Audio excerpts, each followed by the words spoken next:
Hello, everyone. Welcome to this episode of the Manxiety Podcast. We're your hosts, Ashad and Matt. Before we get started, if you're enjoying this show, please subscribe so you can get notified of new episodes. If you want to share this with your friends, you can find us on all podcasting platforms, including Apple Podcasts and Spotify. This week, we have a special guest on the show. I'd like everyone to welcome my friend Gary. What's up, Gary? What's up, guys? Thank you for having me on. Yeah, welcome to the show. We've heard that you're a very avid listener of the Manxiety Podcast. How many episodes have you heard so far? At least 6, dude. Yeah. That's more than I have. Way more than Matt has. I don't think he's ever heard one episode fully through. What do you mean, dude? I do the edits. I hear all of them fully through 3 times a week. BS, dude. man. I hear you sniffing in all the episodes you edit, which means you haven't completely listened to it. That's not But true if at you're all. editing, don't you listen to it piece by piece? So you've never heard it fully through. No, we listen to the whole thing. At least I do. I don't know about Matt. Yep, I'm very thorough. I go through the entire thing, listen to it again, listen to it when I sleep. I listen to it when it's released. You know, that's why our viewer count is through the roof. It's just all me. I don't know if you've heard that episode, Gary, but one of the episodes I mentioned that when I edit at 1.5 times or twice the speed, so it sounds like we're chipmunks, and just keeps things a little bit interesting for me because I get tired of hearing Matt's voice. Right. You know, once a week is fine, but twice a week and the same thing is a little bit too much. So then hearing him like a chipmunk, you know, helps me get through the rest of the edit. And it makes it a lot cuter, too. Yeah, definitely. Honestly, I wish I can publish it with twice the speed. I think everyone would enjoy it a lot more. I know I do. So, Gary, I mean, obviously you know what this podcast is about. It's about men and anxiety. If you didn't know what it's about, I don't know why you're here. No idea. This is new to me. Shit. So, do you want to tell us a little bit about your experiences with anxiety, if any? Yeah, definitely. That's why I'm here, obviously. So where do I start? So I started getting it right around the age of 25. I was always just carefree, you know, just partying. I went to school in Santa Barbara, so you know how that goes. And then it was actually after Coachella. I went with 2 of my best friends, came back, and I started getting what's called like a brain zap. I don't know if you guys have ever heard of that. I haven't. But What is that? I hope my mom isn't listening, but I guess after you take Molly, because of all the serotonin and everything, it's just like it's all recovering. So you get this weird like electric shock in your brain that goes all the way through your body. And you start like twitching, you know, involuntarily. So then I got that in a meeting at work. I was at the investment bank, and they're asking me questions, and I'm just kind of like twitching. It was super weird. I was like, Hopefully, were there other people there? Were you there on were video a or few something? people in the meeting. Were yeah, they but I was, were they the one talking leading the about meeting. market volatility and you just start twitching in the corner and then they're like, is that what you always do when we discuss inflation? I get super excited about it. So yeah, and then I started getting that, and then after that, I was at Conish's house, one of my best friends. We just took edibles, as if that brain shock was enough for me to stop doing drugs. So we're mini putting. You know, he had one of those putting greens, and then Oh, I thought mini putting was a drug term, but yeah, no, we were playing. He has one in his backyard. Yeah. And then I looked down and I saw that it's kind of like stuck together. Like it wasn't real grass. I was like, holy shit, this is fake. Everything's fake. And then I just started getting this full-blown panic attack. I had to go upstairs. Like I laid in bed for 2 hours. It was super weird. And that's when it started. Like Right. it became more of a consistent sort of thing. So yeah, and then Interesting. Yeah, I feel like there's always a trigger, right?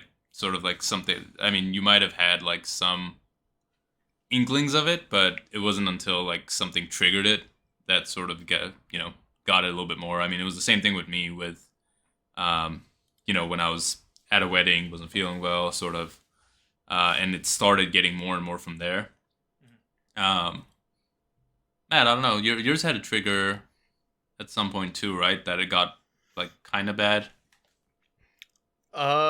Yeah, I probably just didn't notice like a specific event because I think it was more just gradually like sped up over time. I mean, there have been events like that with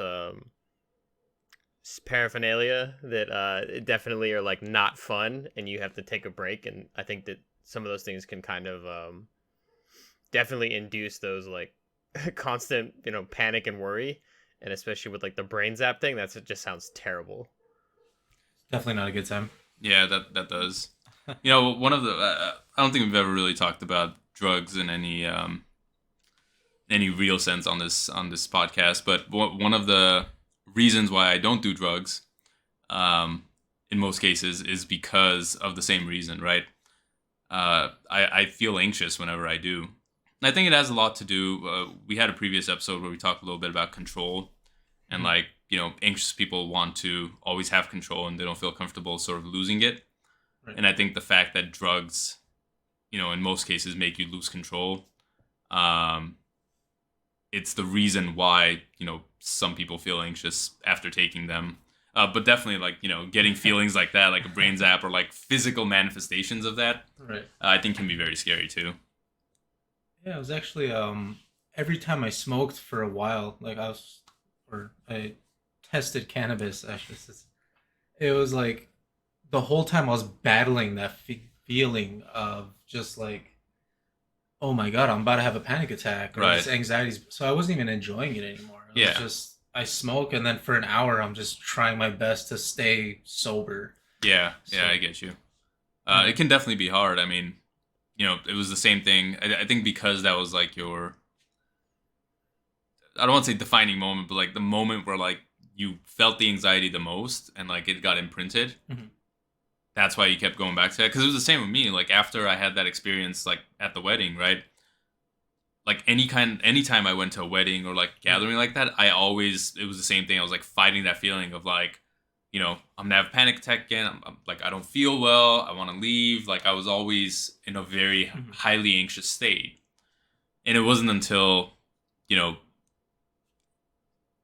amount of time passed and I started seeing a therapist and sort of worked through why I was feeling anxious and like what happened and all of those feelings, and then slowly started going back to these events and like taking it little by little, right? That I didn't like completely get over it. I mean, even now, sometimes it happens where, if I go to a wedding and there's an event and there's already like a trigger, like I'm tired or I've had too much to drink, or like, I mean, I wouldn't take drugs at a wedding, but like I'm hungry or like whatever it You're is, missing right? out. Yeah.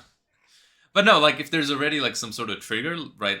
Like I start getting some of those feelings back, and I have to, take a moment, like do whether it's meditation or like some breathing exercise or whatever it is, to ground myself again and to realize that, hey, like just because it happened before doesn't mean it's going to happen again. Right.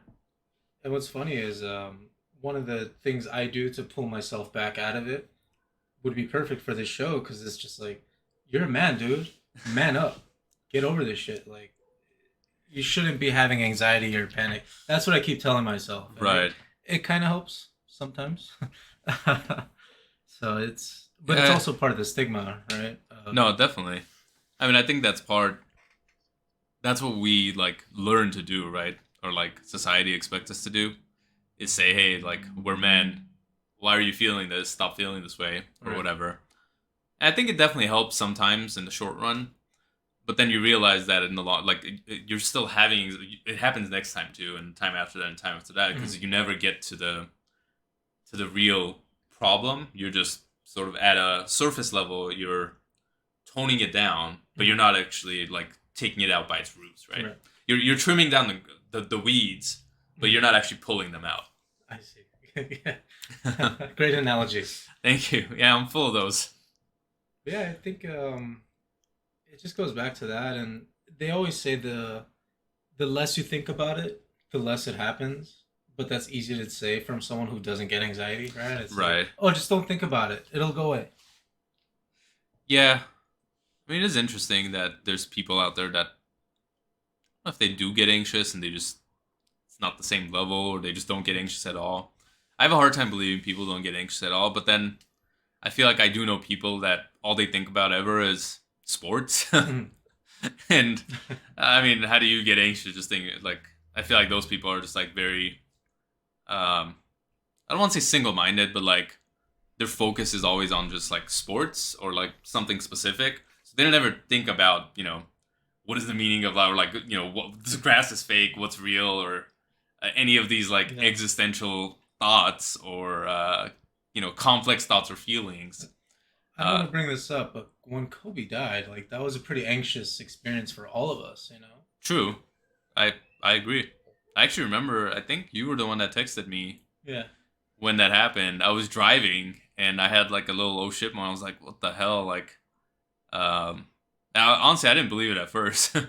I went through, the 10 stages of grief or whatever. Yeah. Denial at first, and then eventually I had to accept it. Kobe doesn't die, you know. He lives on in our hearts forever. Matt, are you a sports guy or? Other than fighting and because I train jiu-jitsu, not really. I mean, I'll watch Red Zone just because it's entertaining to me for NFL, but everything I heard else, about no. the rear naked chokeholds that you guys were doing to each other. Well, it's just one of those things where Shot challenged me when I'd been doing jiu-jitsu for like, I don't know, 3 months, and I did a stupid mistake, and he caught me in a choke, and he beat me, and he's like never let that go. But he'll never be like, oh, we should try again now that you've been training for years. He's just like, remember that one time back in the day, 20 years ago when I beat you? And I'm like, yeah, I remember. So He's already won. To the victor goes the spoils. Yeah, I mean, why would I try to go back at it? But if I remember correctly, I wasn't the one that challenged you, Matt. You were bragging about all this Brazilian jiu-jitsu you're doing, and all I said is I can beat you, and then I went and beat you. Well, you didn't tell me you'd trained before, so it was bravado under false premise for sure. But something I was gonna say with the oh shit moments, it's kind of like if you've seen The Office or other like comedy shows when they look at the camera, and it's almost like breaking that fourth wall when you're like on drugs or not. If you're just having a panic attack, and you're kind of like, "Fuck, is this all real?" Like, I have hands. Like, have you ever just like looked at your hands and been like, these things? If I didn't have thumbs, I wouldn't be able to do half the shit I do. Oh, it's way worse than that. You look at it, you're like, these are so ugly, you know? Like, how the hell are these my hands? And the worst thing you could do when you're on drugs, having a panic attack, is looking in the mirror. It just, you're gone. You know, it's That's funny. start questioning everything about life.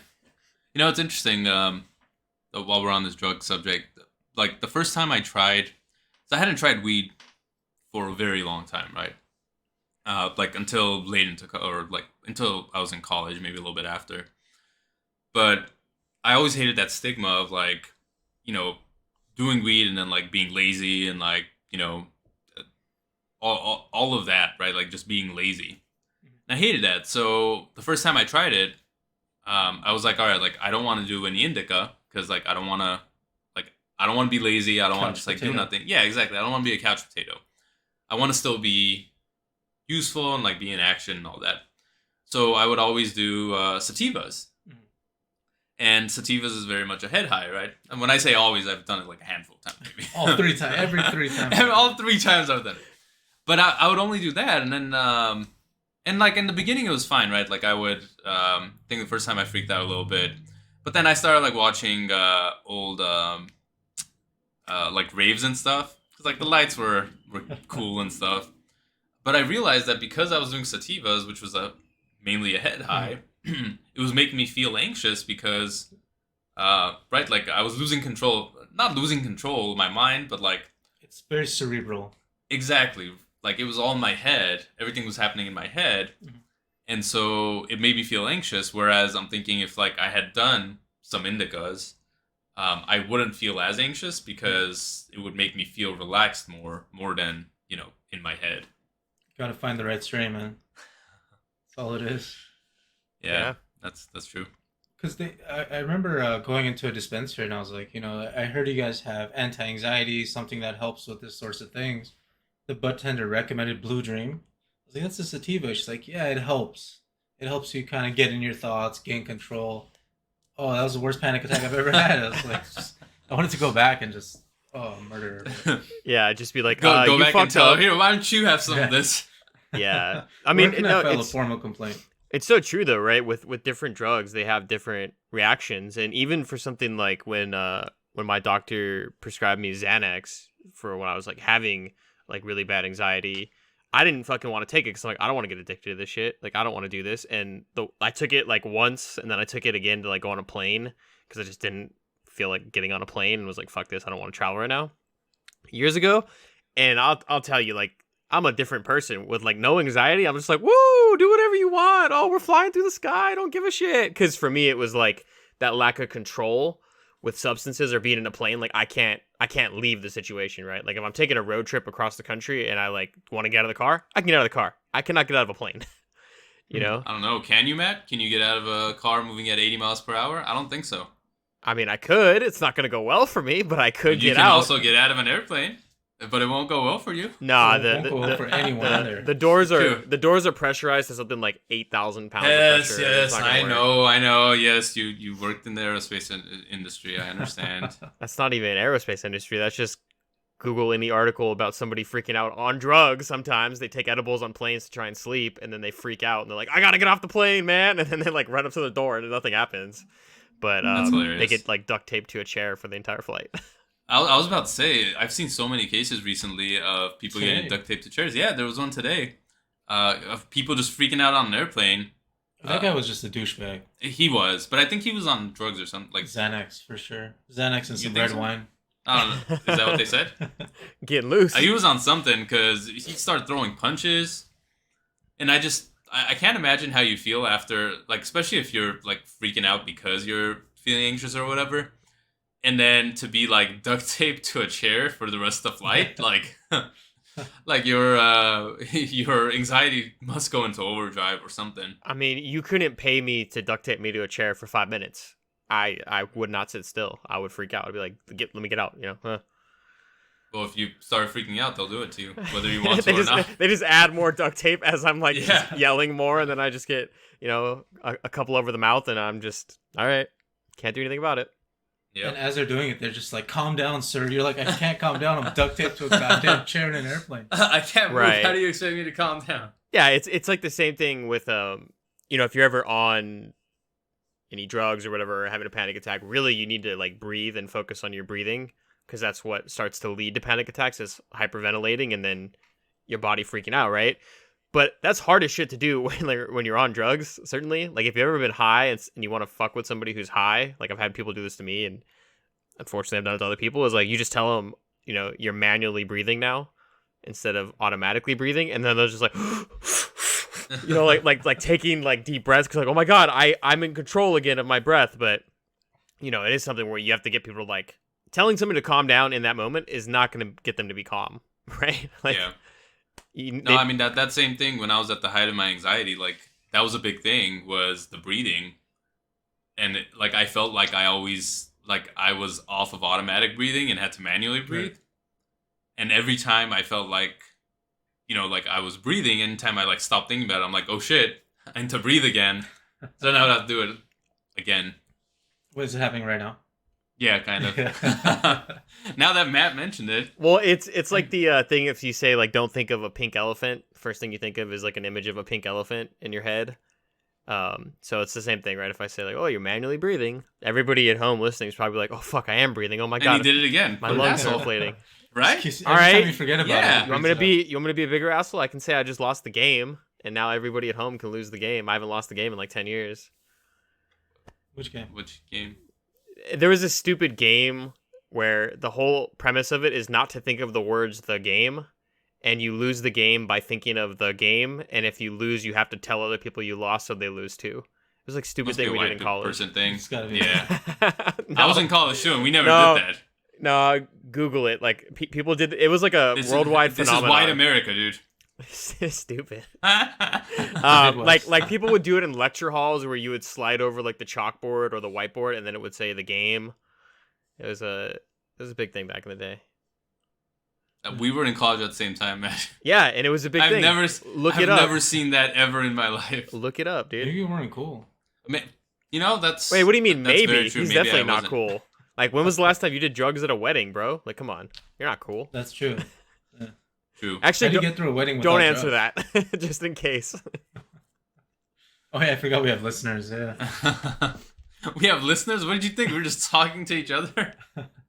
That's what it feels like. You know, we have listeners from all across the world. Oh shit. Yeah. How does that make you feel now? Not anxious, honestly. Good. It shouldn't. Yeah. I quit smoking 3 months ago, so I'm feeling great. Weed or cigarettes? Weed. I don't smoke cigarettes. Oh, okay. Yeah. Yeah, I mean, it's I'm like not an asshole. it's always like the stoner thing to clarify that when you're like, oh, do you smoke? You're like, smoke what? It's like, oh, well, we know what you're talking about. Like, but I mean, That's because funny. especially now, like with the pandemic and stuff too, a lot of people like were hitting jewels and like vapes hard. So Mhm. it's good to know. But yeah, that's good. 3 months. That's awesome. Did you get your? Speaking of vapes, is that what you're taking out? There he is. They don't sell these in Burbank anymore. It's a hot commodity. They don't? No. Not even the No store down my flavored street? tobacco. Oh, maybe that one. That guy. Oh, don't tell anybody on camera, dude. They don't know what street I live on. That's kind of funny. So instead of so you don't smoke cigarettes, but you'll vape nicotine, right?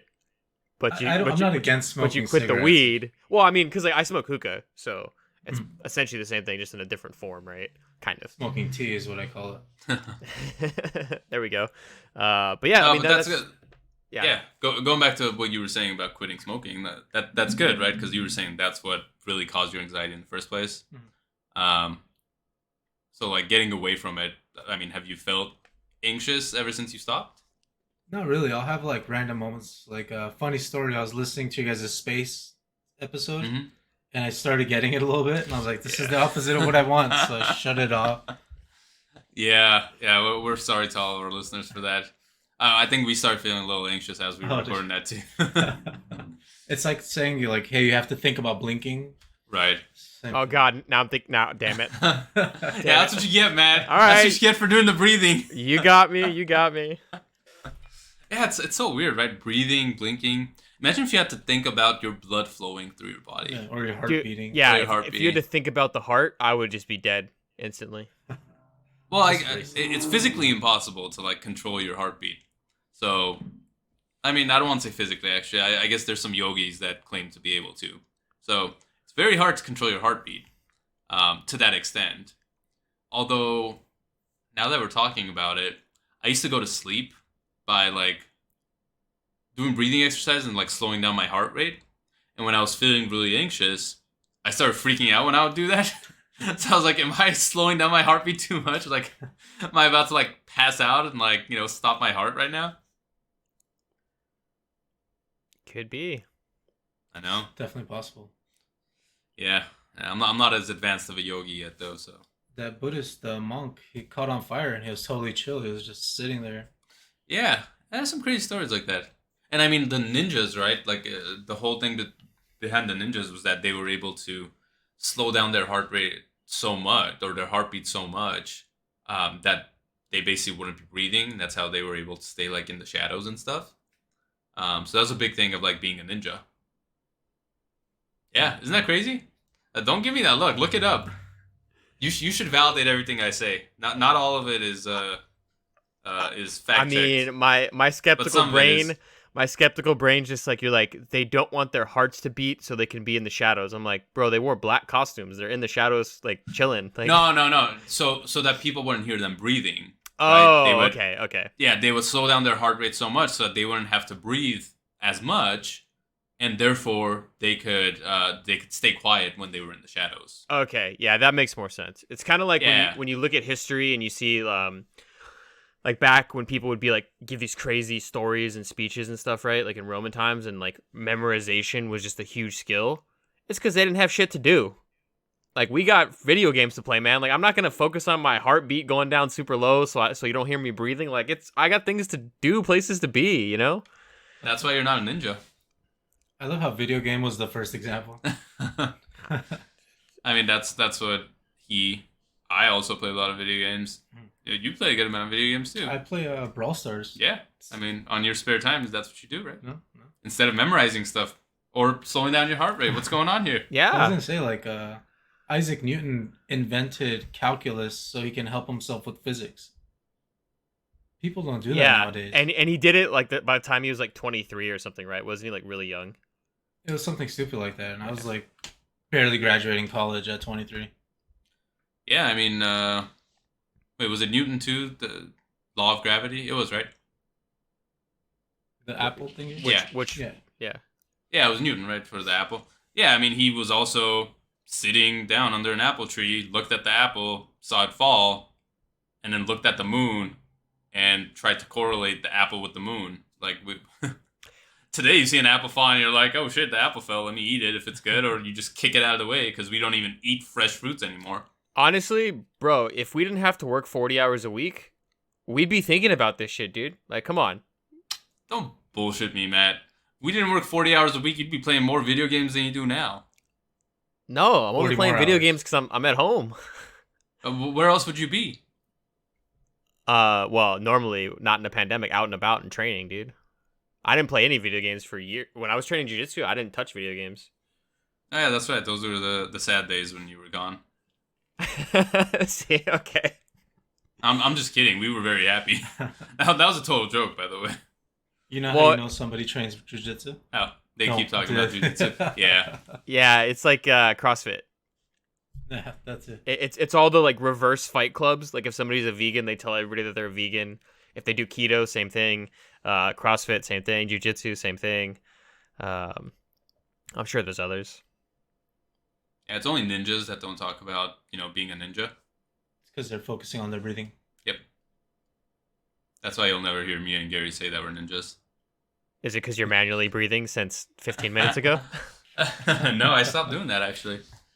See, I'm so good at this taking my meds and reducing that anxiety that I can just stop doing that on demand. And by doing that, I mean stop breathing on demand. I haven't been breathing for the last 15 minutes, Matt. Good job, asshole. I can confirm. Wow. I'm Okay. just kidding. I mean, No, that's all interesting stuff. Well, how do you guys feel about like the pandemic? A couple of my employees are saying, "He's like, I think I'm an alcoholic because of this damn thing." there was an article I was looking at a few weeks ago that said uh non-genetic fatty liver disease has gone up, and like a bunch of alcohol related diseases have gone through the roof because people, when they're stuck at home and they're bored, they drink more, right? And I did that a little bit in the beginning of the pandemic. I was like, oh, we can just drink every night because whatever. I mean, I was still going into Or the every office. morning. Or the morning or whatever, right? But for me, because I realized like I could see that potentially being a problem, I just stopped drinking during COVID. So I will drink, for like a celebration. That's it. Like I drank when I saw a shot. I don't know, what was that, like 2 months ago or something? I wouldn't consider that drinking, Matt. You had a beer and you were drunk. That's By definition, that's drinking. Good sir. right. But I said I wouldn't consider it drinking. Whether Well, by definition, I mean, I had Do- more do than. you, do you know Gary drinks beers for hydration? Think makes about it. You know sense. how the rest of us drink 8 cups of water a day? Yeah. Gary does 8 cups of beer a day. That's smart. That's mostly water. Water's for Exactly. plants. I Yeah. completely agree. It's like Popeye has a spinach. Yeah, and I Gary have my has his beer. Yeah. Oh, that makes sense. Yeah. What is it? What was that beer called? The Grolsch? Grolsch is Yeah. pretty tasty. Popeye has spinach and Gary has his Grolsch. Yeah, I like Prony. There you go. No, I mean I had a virtual pop-up bar birthday last year during the pandemic, so I was definitely into the drinking. I got wrecked. During- During lower taking shots. At Yeah, school, I remember that. Yeah. Yeah, I mean, I like 8 was, of I was them. pretty drunk that night too. I think when the pandemic started, I just went and bought a whole bunch of drinks. I always wanted to like do bartending and make new drinks, right? So I was like, perfect time to mess around with it. Can't leave the house anyway. Might as well make a new drink per night. See what I like. So I did a good amount of that for the first maybe half or 6 months of the year. And then I kind of started slowing down because I was like, if I drink, then I can't do other stuff. And not that I was doing it, like working out and doing other stuff like that. Yeah, just at a certain age, your body starts to hurt more. You're like, oh, this isn't it's not worth the hangover. Yeah, and I mean, I guess that is another thing, right? Like, whenever I do have a hangover, I am obviously in a more highly anxious state. So I tend to feel more anxious, like especially if something triggers me during those days. So a couple of weeks ago, went out, we got really drunk, like I was hungover the whole next day, and I mean I wasn't feeling there was nothing like causing me anxiety, but I could feel very tense and like I knew that if there was something to trigger me, I would definitely start feeling anxious because of it. I think a lot of it is because like I was tired, my body was probably dehydrated. Like there were all these physical things that it could lead to already a like an altered state of mind, like a an anxious state, and then you have something else that happens and just like pushes it over the edge. Yeah, it's very similar in that regard with like circling back to the drug topic, right? It's always like your set and setting, so like your mindset going into it and then the environment that you're in. And it's kind of the same thing for anxiety. Like if you are already anxious because you're thinking about something and you decide to smoke weed, you're going to be more anxious, right? Because you're going into it with that already kind of like cluttered mind in some sense. And that's what happens a lot of times with drinking as well. Like I had a rule in college. I was like, if I was ever sad, I'm not allowed to drink, because I did not want to use it as like a crutch to be like, oh, I just, instead of being sad about something, now I'm just kind of like apathetic about it and like, yeah, I don't care, but I'm going to have that rebound effect tomorrow and I'm going to think about it more because it's like, wow, this thing really affected me. I really had to avoid that topic or breakup or whatever the hell it was. So I just was like, all right, just feel how you feel. It's okay, deal with it, and then only drink when you're happy, only do, smoke weed or whatever when you're happy type of thing.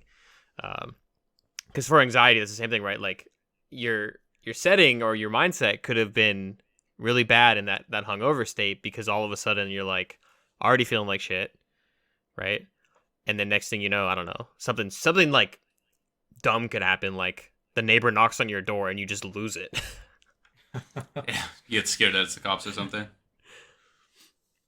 No, Yeah, I mean, just like that if you're anxious, right? And like, Right. because sometimes anxiety will lead to rage for people because they don't like how they feel. So you could kind of go in that direction. So like one little thing, like, you ever like walk up to somebody and you're like, hey, how's it going? They're just like, fuck you. They're like, dude, I didn't do anything to you. I asked you how your day's going. But like, you don't know what's going on in their head, right? Next thing you know, you're putting him in a rear naked chokehold. But that was one of my favorite quotes back in the day was never drink to feel better, drink to feel even better. Ooh. So it's going back That's on pretty the- good. Yeah, I like that. Yeah, I can't think of a time that I've had drinks or anything like that if I wasn't feeling good anyway. So I always felt like it's gonna make me feel worse. Mhm. Yeah, I honestly can't think of a time that I've done that. It's always been like even like let's say going back to like that first time that I like had a panic attack, right? And I was feeling anxious at the wedding. Like I had no drinks that day because I already wasn't feeling well. Right. And people were telling me to drink, like it'll make you feel better, you'll loosen up and stuff. And who knows, it might have. It's actually a fact. Yeah, right. Like I may have felt better, but like just like when I was already in that mindset, and then it's like, well, now I'm gonna give up even more of my control by drinking. It just made me feel like it didn't seem like a smart choice. Yeah, I mean, there's times when like you'll take a shot or something to kind of loosen up, and Take you me wherever you want to go, big boy. But you'll like take a shot or smoke or something to like relax, and that first bit of it can cause more anxiety because it's your brain thinking like, oh my god, what am I gonna feel? What did I do? Whatever, blah blah blah. But then like once you're actually buzzed or you're getting in a tipsy or once you're actually high, in that case, you're more chill. But it's like that lead up to it can be a problem, right? And then you can definitely have a problem if you start thinking about space while you're high. Yeah. Oh, for sure. But honestly, from drinking, I've never gotten anxiety or panic attack. It's always either been from, some sort of psychedelic, something that affects your mind, or the next morning, the hangover, as Definitely. you're saying. Yeah, I mean, I think like you said, right? Drinking it doesn't have the same effect on your brain that like other drugs does, especially I think us like obviously Armenians, like we associate drinking so much with like happy times and like Mhm. happiness and like positive thoughts that it's like anytime we drink it, I feel like our mind is automatically like, hey, we're gonna have a good time. Maybe it's in our genes. Yeah, it might be. Whereas, I mean, if you think of like maybe I don't know, other cultures or other people who like have grown up, A stigma or taboo. yeah, or like have grown up with like a parent or someone they know that drank to when they were mad or like drank to forget things or like whatever, and then they've started associating drinking with like Trigger warning. yeah, they start associating drinking with violence or with rage or whatever that is. For them, it might be completely different because it's like, well, if I drink, I might feel that way, so now I feel anxious to drink. Right. Or when I do drink, I start getting those feelings because that's what I've known. Yeah, it goes back to the control thing, right? Like you want control of what's going on, and you can kind of like white knuckle it and just hold on as tight as you can. But at a certain point, if you're had enough alcohol, your brain and your body will relax, which will help you relinquish the control. You just don't want to do it so much that you're like relinquish control over your like basic sensibility, where you're doing Right. like absolute dumb shit, which I'm sure we've all been there, where you're just like, yeah, I'm gonna lay in the fucking street because at the time the girl I was dating, we saw what's that the Notebook or whatever, where they lay in the fucking street and like, so we're just laying in the street like drunk as fuck and like, all right, okay. And then Such a romantic, Matt. at some point I was like, we're gonna get hit by a car. Like this isn't gonna be fun. Yeah, or you get so drunk that you decide you want to hijack the golf cart from your local administrative offices. Yeah. That was a fun one. Is that what you guys did in college? That is something that we attempted to do. Allegedly. Allegedly. All right. Yeah, I totally don't remember doing it. But no, I mean, when you said that, I know this analogy gets used for other stuff, but it's sort of like when you're feeling anxious and you drink, right? It's like anxiety is like the shit, right? And by drinking and doing these other drugs, you're like throwing dirt on it, right? And trying to cover it up. But eventually, that shit stink. Like that stink is gonna come up, and it's gonna be even worse. So by trying to like suppress those feelings and not like facing them, and instead using drugs or alcohol or whatever it is to like mask them, even though it makes us feel good in the short run, I think in the long run, we're eventually going to have to deal with those. And depending on how much shit we put down there and then how much dirt we put on top, there's going to be a lot of shit under that dirt to clean up. Which I think like was that point for like both of us, right? Like we got to a point of like high anxiety where it's like we had so much stuff that we like hadn't taken care of and just let it sit there, that we eventually got to a point where like that shit was stinking, and it was making us feel very anxious because of it. And it wasn't until we started going back and like cleaning that up little by little, that we started getting to a better place. Yeah, man. I bring a shovel to therapy and I just huck loads of it off of the pile all the times, Is it a theoretical shovel, or you physically take one to your therapist's office with you? Well, if I How scary physically would that took be? one, yeah, I think she would be very scared. Yeah, especially with your shaved head, imagine. Oh shit! Well, it's like Yeah. it's just like Eminem after his blonde phase. It's okay. It's a You good sh- phase for him. Yeah, you should dye your hair blonde, Matt. Will And the then you can real start will, singing, will the real "This Matt is Shady America." stand up? Or well, white America. I could be one of your kids. This is America's Childish Gambino. Close. Yeah, no, I was talking about white America. But yeah, you're right. This is America is Childish Gambino. Would you guys say the podcast has kind of helped you guys explore the feelings and get control over your anxiety, or is it more to help others, or is it a combination of both? Definitely a combination. I didn't realize you were interviewing us, but I like Welcome it. to my podcast. Yeah. Yeah. This is my podcast now. It's a No, two-way it's- street. No, it's definitely a bit of both. I mean, we initially did it to, I think, help other people, but then we realized that as we were doing it and as we were talking about sort of things happening during the week, or like going back to like things that had happened, like seeing it again in a new light, or like talking it through with each other, I think we realized that it's helping us a lot as well. So it's definitely right now at a point where it's a little bit of both, right? Like we do it and it helps us, but we do it and it also helps our listeners. And we've had some listeners reach out, letting us know that it's helped, or like with questions and stuff. Obviously, I've talked to you and like other people that I know that listen to it and like really enjoy it. I don't know if you really enjoy it, but I love other it. people definitely really. I love it. But yeah, I mean that's my sentiment about it. What about you, Matt? Definitely agree. I think in the beginning it was like, hey, because I mean, we had the idea like 3 years ago, 4 years ago. I mean, our first episode sounds terrible. I mean, we still have it, right? I can tell you the date when we recorded. We recorded a few. Uh, Eventually, and when we set up a Patreon, we'll put like the OG episodes up, and it's people can hear it's just what we sounded like. it's just me being like, hi everybody, I'm Matt, and I had anxiety, and this is my friend Ashot, because it's Was just it on like 2x speed again, or? No, that was just Matt's voice back then. He hadn't started doing Brazilian Jiu-Jitsu yet, so he wasn't a real man yet. I see. Yeah. that's Didn't have exactly his- what it was. He hadn't trained his vocal cords. Well, in well, Jiu-Jitsu. what happens when you're doing jujitsu a lot, right, is there's a lot of chokes, and when you are a big, strong man like me and you don't tap, it actually can break your vocal cords and hurt your windpipe, which deepens your voice. And I'm still not there yet, as you can tell. It's still a little bit higher, but I mean, it's better than it was. I'm not Kermit the Frog anymore. Do you find? Well, I guess are there other podcasts you listen to? Well, a couple questions. One, do you think that listening to our podcast has helped you in any way?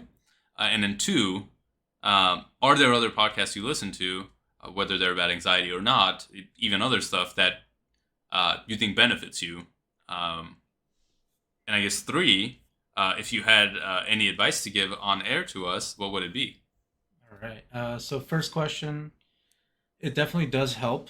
Kind of just hearing two bros just kind of talk it out, and you realize you're not alone. Like, oh shit, I deal with that. Right. I've been through the same thing. So it kind of helps you realize you're not alone, and other people have been through it. Other people have gotten over it or are in the process of getting over it. So all of that definitely helps. Unless you're talking about space, then that freaks me out.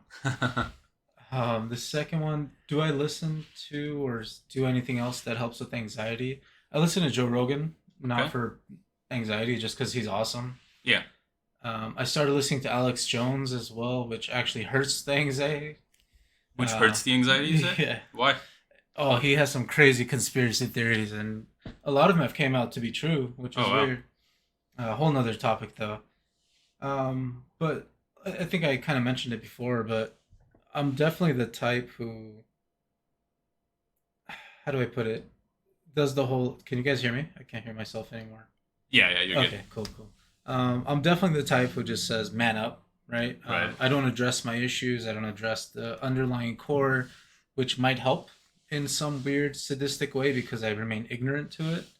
So I realized that, as like I said, as soon as I lay off the drug kids, that's another big one. good. But as soon as I stopped smoking, I realized I haven't had any sort of major anxiety or panic attack.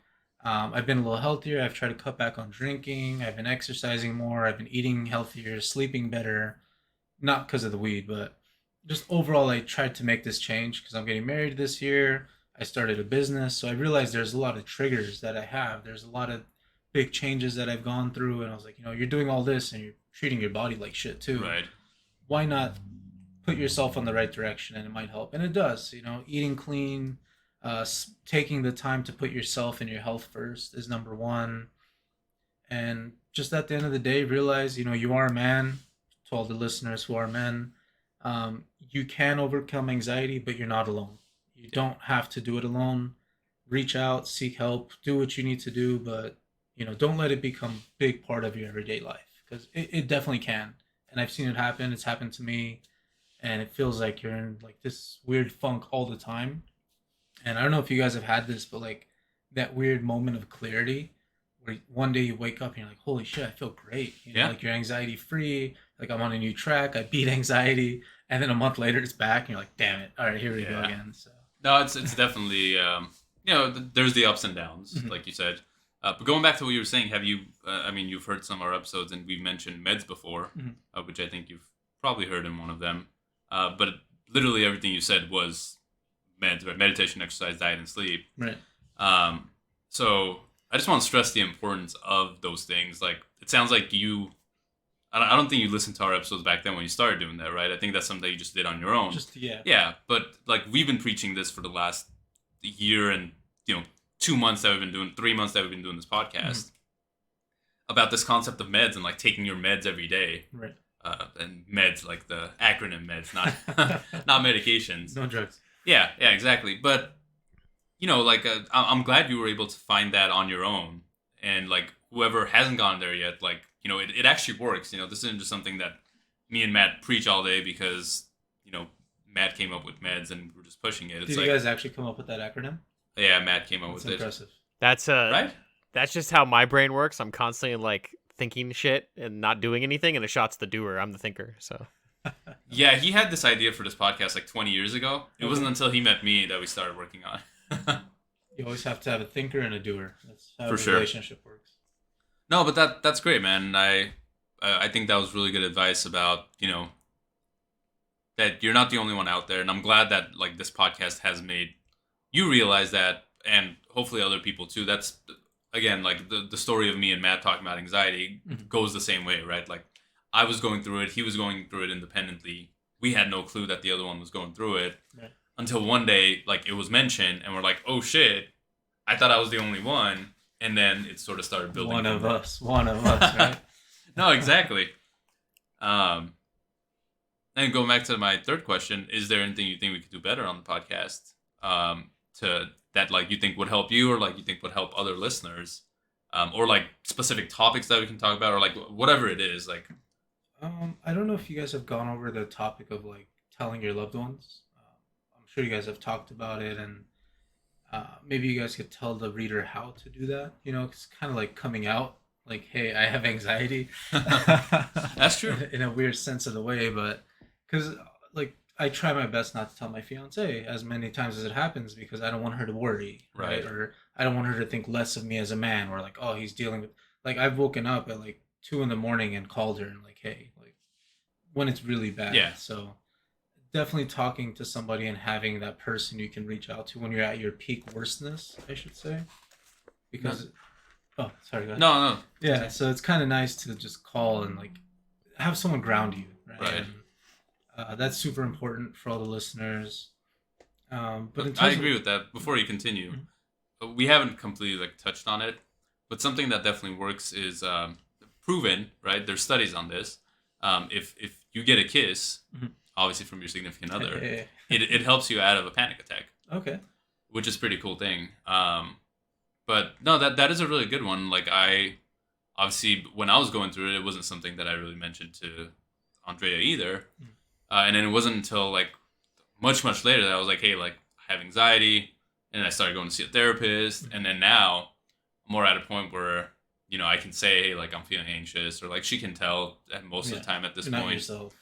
Yeah. And I think it definitely obviously makes the relationship better and stronger, right? Because like before, when I would act a certain way or do something or say something, especially out of character for me, for her it was like what the hell, like what's going on? But now she realizes that hey, it's like he's feeling anxious. That's why he's acting this way or doing this or whatever it is. And so she can tell that too now, and she doesn't have to guess, and she doesn't have to like get frustrated or mad or anything either. Right. And sorry, you were continuing. I totally forgot. Yeah, it's one of those. But yeah, another big thing is to not blame everything. Like for example, you're at the wedding.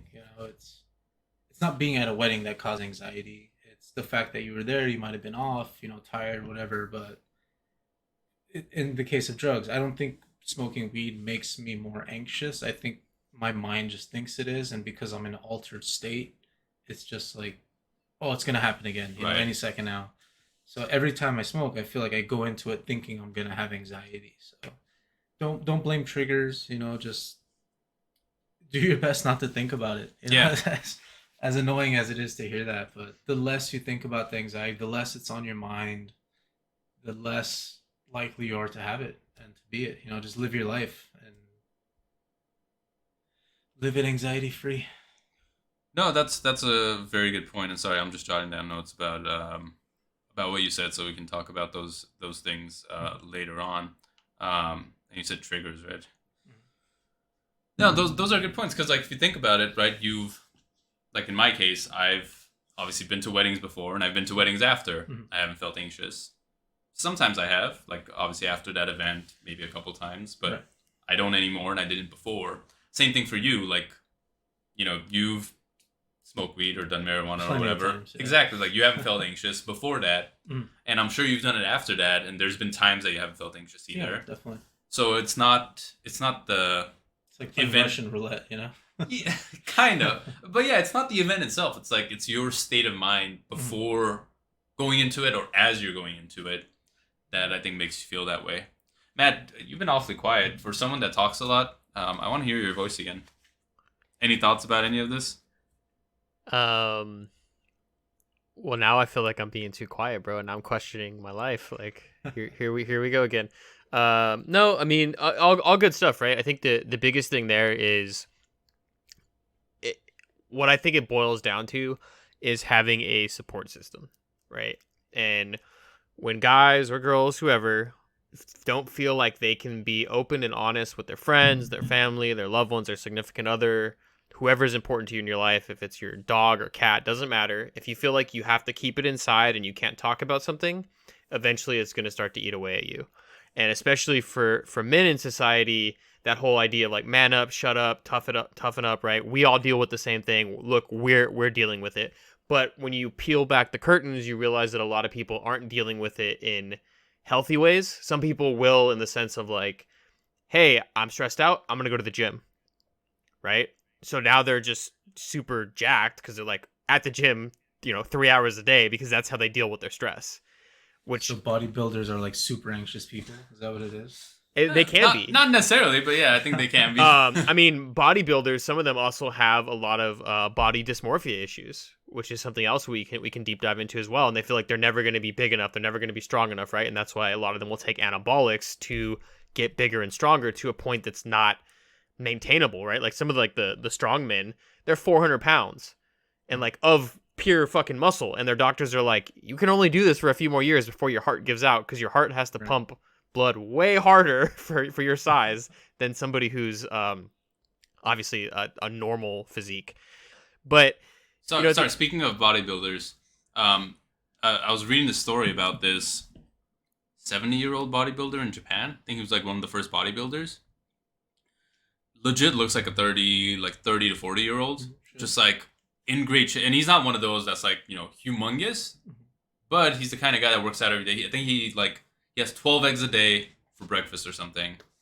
And he works out every day, and he's like, his body is as healthy as that of a 30 to 40-year-old, and he looks young. Like, so it is very important, and he might also just be someone that's super anxious and works out all the time, but it's definitely keeping him healthy. My body's that of a 70-year-old, so I get how it feels. it's Freaky Friday, right? You guys are reversed. Me and some old Japanese guy. I love it. Yeah, dude. My spirit Well, animal. but I mean, like, it's just important to have that sounding board, right? Even in this space right here, where we're talking about stuff, we're bullshitting with each other, and we just feel comfortable to say pretty much whatever comes to our mind, right? And you don't get that at all times, and it's something that we should value. And when you can't do that with your friends, and like even with me and a shot talking about it, all of a sudden it's like, oh shit, like, you have this problem, I have this problem, how did you fix it, how are you doing it, right? Like, it's almost like you're sharing notes between other people that have gone through it, and kind of like reading a book of their life in that sense. And that's what's able to help you get through those tough times, because other people have done it, and then you also know how they've done it as well. Yeah. It's going to be one of those reverse Fight Club type of things, where it's like, now, how do you know someone has anxiety? They tell you all the time. So.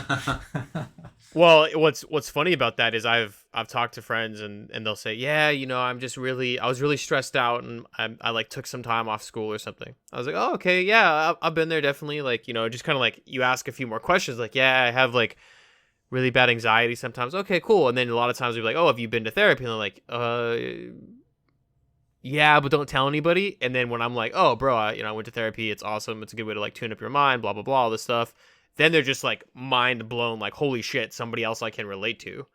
As opposed to, most people, maybe in that situation, someone's opening up to you like, dude, shut up, like, I gotta deal with shit too. But it's like, are you dealing with your shit in a healthy way? And some people, that's a no. And some people, they are, just because people are different, right? There's people with little anxiety, a lot of anxiety, a medium amount. I don't know. It's like the goddamn Three Little Bears. The guy calling the ambulance because he thinks he's having a heart attack. One of those. Yeah. I've definitely done that. Yeah, I've almost done it a couple times. Like, holy, this is an anxiety, man. I'm going down. This Yep. is it. That same wedding. I mean, I called the ambulance. They came and checked me out. Oh So no way. yeah. So No, you that's ruined the wedding. no. I walked the street away. Come on, I was a considerate, anxious guy. I walked the whole street away. He ordered the ambulance XL or whatever, like the Uber upgrade is, where they come like more discreetly. I actually did do that. When I called them, I said, "Hey, no sirens, no lights. This is where I am." Did you Anybody's tell them having that you? anxiety for the first time? Oh, go ahead. I was gonna say, did you tell them when you called the ambulance you were having like chest pain? Like, what did you tell them was happening? I just told them I'm not feeling well. I have some chest tightness. Okay. I told them my age, but I mean, I knew it's not like I don't want to say I knew, but I knew it's not anything like that serious. But I was basically like, "Can you guys please come with the lights and sirens off, or like sirens off?" I don't think I said the lights. I don't think they can turn those off. So lights were definitely on, but I think the sirens were off. That's what stopped me the first time when I had a panic attack from calling the ambulance. I was like, I don't want to embarrass myself. Yeah, I don't know if it's something. I was like, if it gets worse, I'll call them, but it never did. So I think every time somebody for the first time gets it, it's just you just don't know what's wrong definitely. because I was just sitting here. And Yeah. then next thing you know, it's like your heart's racing. You kind of feel like you're going crazy. I don't know if you guys get that too. Oh, Like, definitely. I definitely feel like I'm losing my mind. I was like, what the hell? Like, is this how I'm going to be for the rest of my life? Like, am I ever going to be normal again? And then an hour later, you're totally fine. Yeah. No, I think both of us have gone through pretty much all of that. I know I definitely have. But going back to what we were saying about like coming down and telling people, like I've mentioned this in one of our earlier episodes, but whenever I talk to any friends now and I tell them I have anxiety, it's the weirdest thing. That like I'd say like 9 out of 10 times people will go like, "Oh, I have anxiety too. I never thought you did," or "I didn't. I thought I was the only one," or something along those lines, right?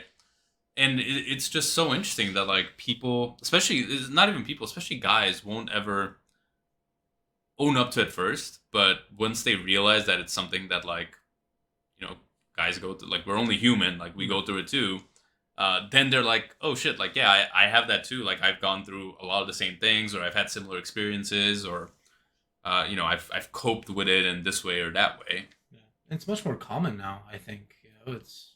Or at least maybe it's more talked about now. I think that's what it is. Yeah, it feels like almost everybody has it nowadays. Everyone you Yeah. talk to. Especially think it's, with the pandemic, like in one way or another, everybody was affected by it, whether you were stressed out because you're locked down or you're stressed out because you're doing something else or somebody got COVID or whatever. So like I think that triggered a lot of stuff within people to be like, oh shit, like I am really stressed out. What do I do? Because when I talked to my therapist about it, she's like, my phone was ringing off the hook. Like I could have worked Yeah. 24 hours a day if I was a robot to help people because they needed it. Well, how do you not have anxiety? There's a 24-hour count of how many people are dying from this sickness, and it's just they're inducing that anxiety, Yeah. unintentionally or not. Yeah, no, that's true. I mean, I had, when we first started, I would get daily emails about, number of cases and deaths, and I mean, whether it was healthy or not for me, like I want to know, but it was pretty mind-boggling, the numbers and like just seeing them jump. And I kept all those emails because like I want to look back on this one day and like go like, what was the course of this? Like from when I started getting these emails to like, I think they stopped sending them weekly sometime in December or January when things kind of calmed down. It was just crazy the way the numbers jumped. Something we were talking about earlier though, with anxiety and working out. Oh yeah, we were talking about anxiety and why we feel it, right? The fight or flight. Mhm. And then I was saying, if you don't, you were like, why did we get anxiety attacks then? Mhm. I was like, it's because we get into that fight or flight state. We have all this adrenaline and energy, but we have no outlet. We're not fighting or running away. Right. And so it's building up inside of us and it's trying to find an outlet.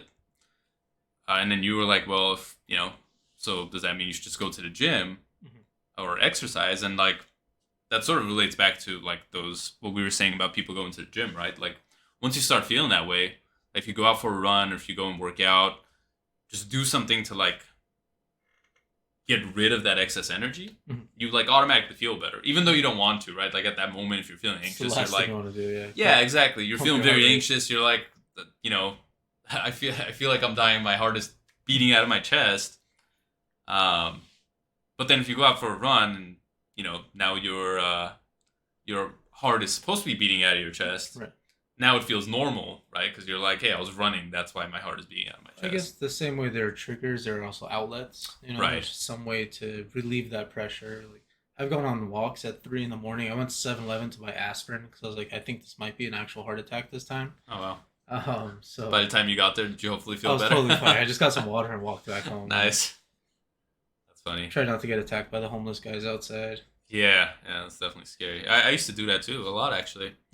Just like go out for walks, and it definitely helps. It does, yeah. I think part of the reason why, like you were saying, this last year people felt anxious because we were stuck at home all day. Like I know being at home all day just wasn't make me feel good, so I had to start going out. Like I started going for runs again. We started biking again. Like I would find any excuse to get out the house, to feel better. And you do realize that, at least I do, when I like go camping or I'm outdoors or whatever it is, I always feel better. Yeah. Even if I feel anxious before going for one reason or another, once I'm there, like it all disappears. Could, like Matt was saying, be that 40-hour work week where this isn't natural for humans to just not be in nature and not be doing physical work and just sitting down all day. I feel like that definitely helps or unhelps the tension in your body. So, Yeah. That's part of the reason probably why I didn't have anxiety while we were working on the house, because I was doing more than 40 hours a week, but hard labor. Yeah, too tired to have anxiety. Yeah, exactly. So it goes back to that, right? Like I was wasting all that energy, and then there wasn't any left to actually have any anxiety. That's the cure. Come fix our house. On my way. There you go. We'll just start a nonprofit where people with anxieties work on houses, and it's like That would be pretty cool. work until you have to sleep. We And then could you become take contractors, and that'll be great. And charge them for labor. Yeah, that'd be Genius, pretty yeah. interesting. I know. I think we might have just come up with a new idea. Now I got to cut this part out so that other people don't steal our idea. Hey, that's how it works, man. I'm the thinker, bro. I'm the thinker. You didn't even come up with this one. Call it like houses for anxiety or something like that. That would be pretty cool. Because there are like nonprofits now that build houses, right? So you Or- can sort of go off of that. Or a meetup for people that have social anxiety where you don't talk, you just walk in a group together. So they get a little bit of exposure to people without really talking to people. Dip your feet in, and Yeah. Yeah, but 'Cause- what if someone shows up and they're like you, Matt, who just can't stop talking, and then you make everyone else feel anxious? I wouldn't go because I don't have much social anxiety anymore. Oh, okay. What? But I Thought mean, this was like, something you wanted to go to. no. But I mean, like, if I'm anxious in a social situation, I talk more because I'm trying basically there not to be silence because people don't like silence.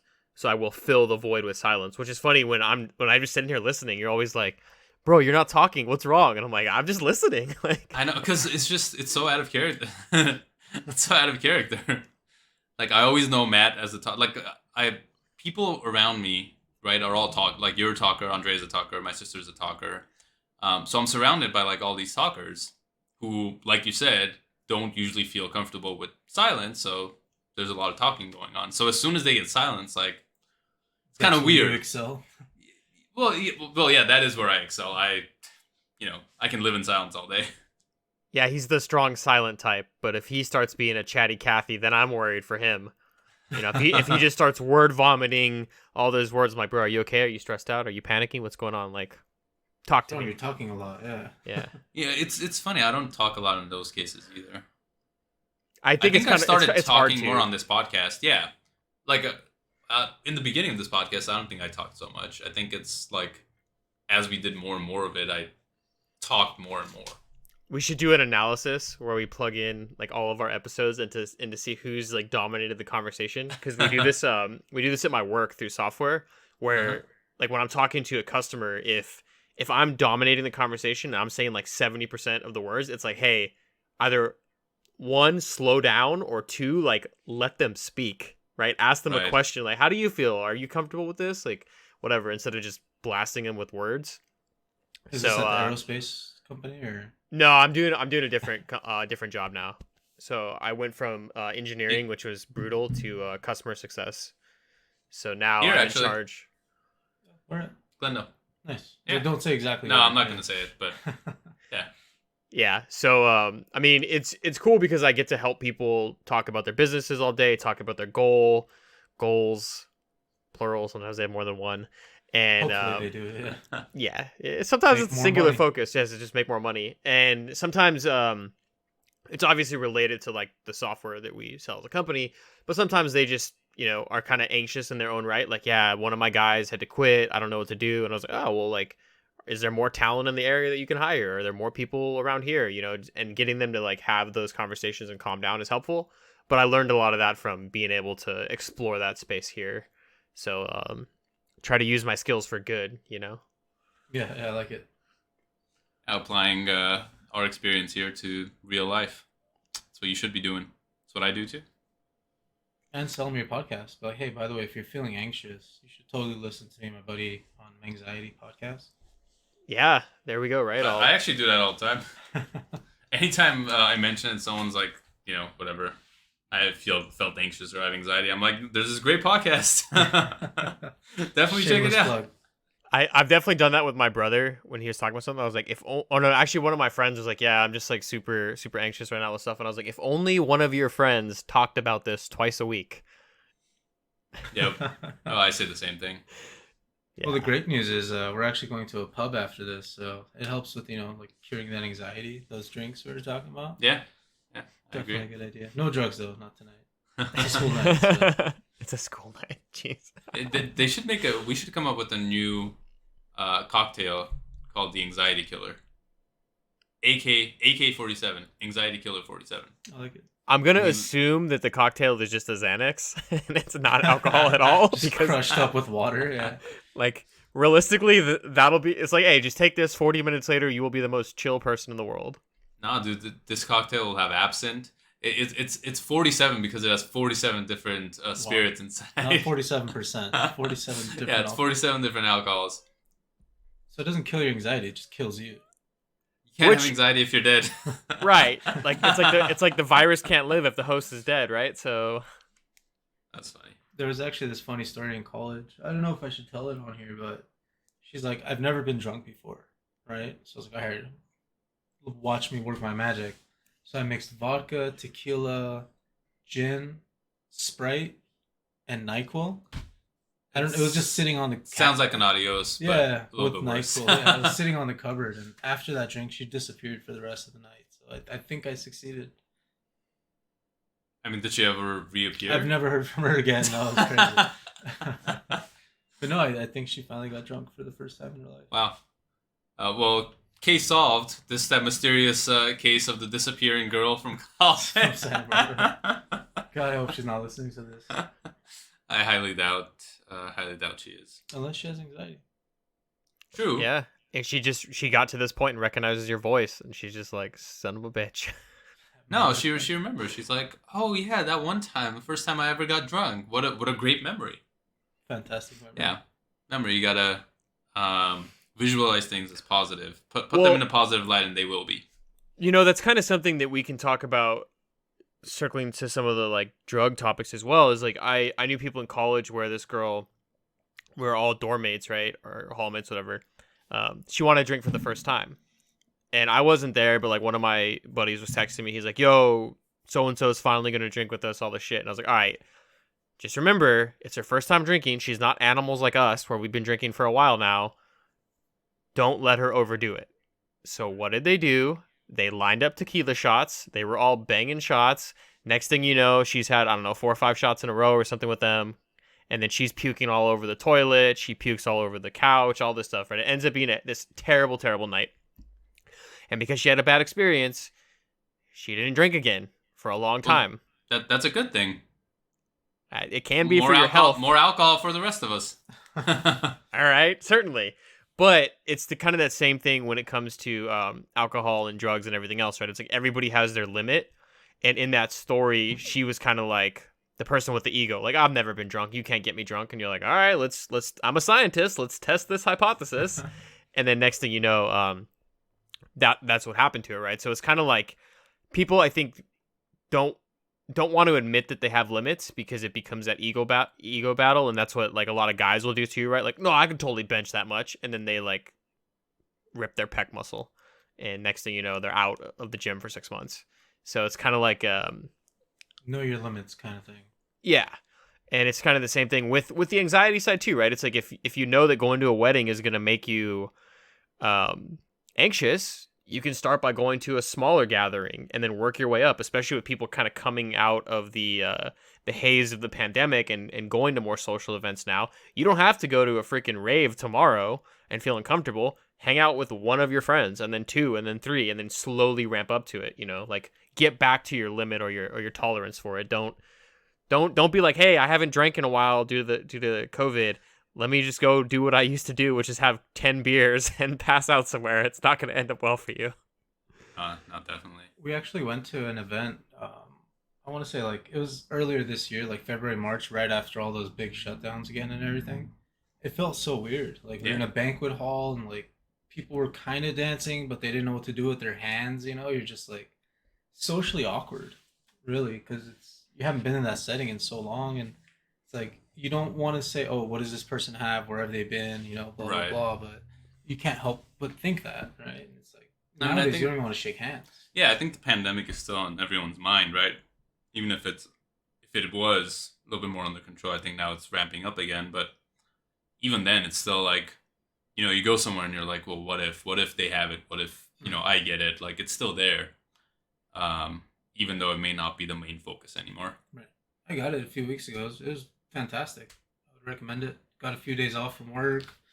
Got to catch up on all the movies I wanted to watch. Got my rest, you know. And it took like 3-4 days, and I was back on top. So you're one of the lucky ones, man. One of the lucky ones. There's people that spent 2 weeks with fevers and. One of my best friends actually got it at the same time. It was my 30th birthday, his 31st. So we went out. We went clubbing all weekend. You know, party like it was 1999. And we were the only ones who got it out of the whole group of people we were with. And he like went to the ER twice. His oxygen was super low. Like he took it terribly. And I was over there like, yeah, dude, I'm already having a beer, man. Like, I'd go over, take him. You're missing out. Yeah. So, yeah, everyone takes it different. So, it's definitely pretty wild. Yeah, I mean, same thing with anxiety. Everyone takes it differently. So, all right. I think on that note, Gary, thank you very much for joining us on this episode. We hope you'll come back for another one. Thank you guys for having me. Yeah, we hope you enjoyed it, and we hope the listeners got something, good out of this experience. Don't do drugs. I think that's. Yeah, I think that's definitely a good one. Yeah, are we going to be DARE now? What did DARE stand for? I don't know. I forgot. I know. Wasn't it like drugs and something? I mean, if only DARE, we had. Wasn't it like DARE to resist drugs and alcohol or if something? If only we had phones that could Google this. Yeah, you're right. It totally didn't work, by the way. I feel like it actually taught kids what drugs were, and they're like, actually, for me. Go ahead. Oh, I was gonna say, I like didn't do drugs my entire adult life. I was 21 the first time I tried weed. I was like, this is fucking awesome, right? So I just went off the rails. Like next week I was doing Molly. Like it was this crazy thing where it kind of was like I was holding myself back because they put this fright into you. Right. I think what they should do is teach you what drugs are and what the side effects are and be responsible with it. You know, it's not don't do it. It's be smart about it. Right. Kind of thing. Yeah, there was what was it, Canada or like some country, right, that started giving out drugs, basically, like government-sponsored drugs. I think it was Norway or something like that. Yeah, but they verified that it was clean, right? It wasn't laced with anything. So they're like, you know, if you're going to do it, like, don't OD. Like, here, we'll give you, like, the normal amount to do it. Just, like, don't OD because it's costing you your life. It's costing us a lot of money to have to take care of you. Like, it's better for us to, like, you know, do it this way, basically. Yeah. Portugal did the same thing. They decriminalized everything, and then they set up programs for people. But a lot of times the drugs can just be misunderstood. Like now they're doing MDMA, which would be an ecstasy for like therapy for PTSD. They're doing the same thing with psilocybin, which is in magic mushrooms. So there's a lot of new research coming out where under controlled situations and settings that they actually can have a lot of benefits. I mean, it's the abuse aspect of all of it, right? Right. At the end Right. of the day, having, a couple red wine a day is fine. Having a couple bottles of red wine a day, not fine. You're abusing it. Well, how big is that cup? I mean, I've seen that Costco glass where it's the size. It's a 6-foot glass. Whole You know, bottle, yeah. What is it? 9 ounces? Is that the normal amount of wine? I think it's 6 ounces of wine. 6 ounces. There you go. 6 ounces a day. Yeah. Anyway, going back to there, it's a drug abuse resistance education. Yeah, Right. I got it pulled up too. But with that too, I was gonna say because like if you had learned about Molly, and we're like, oh, I could get these brain zaps, make sure you hydrate or do whatever to avoid it. You would have been able to do it because you'd have the knowledge in front of you instead of just like, oh, I'm gonna do this thing. Everybody says it's safe, right? I just gotta wait a few weeks, then do it again, type of thing. And the next thing you know, you're getting this side effect. You're like, oh shit, I didn't know that this was a negative that could occur because everybody eventually for DARE is just like, if you do drugs, you're gonna die. It's like, well, I'm alive and now I have anxiety. What the fuck do I do with this? Yeah, and I think that's why usually when people do shrooms or other psychedelics, right? There's a like a shaman or a spiritual, like someone that like guides you through it. Ayahuasca. Is that what they're called? The tea, the shaman. Yeah, they basically. Yeah. So there's like a guide because they know, right, the right way to do it and like how you're supposed to do it and how to get through that experience. Yeah, the mushrooms are awesome, by the way. Honestly, I did it a few weeks. No, the last time I smoked weed was the last time I took shrooms, and I was in the jacuzzi and I felt like I was melting in the tub. I was like, this is amazing, like zero trace of anxiety. And then once I got off, like I smoked some weed, and that's when I got it. And I was like, what the hell? This whole time, just been seeing aliens and shit, and I'm totally fine. Yeah, melting into a jacuzzi. Human soup is what I called it. And I'm tripping because I smoked a J. Like, so stupid. That's hilarious. Well, I'm glad that figured out what it is and you're able to have it more under control now. I miss weed, man. Anyway, thank you all for listening. Stay safe, stay healthy. We'll talk to you guys again on Thursday.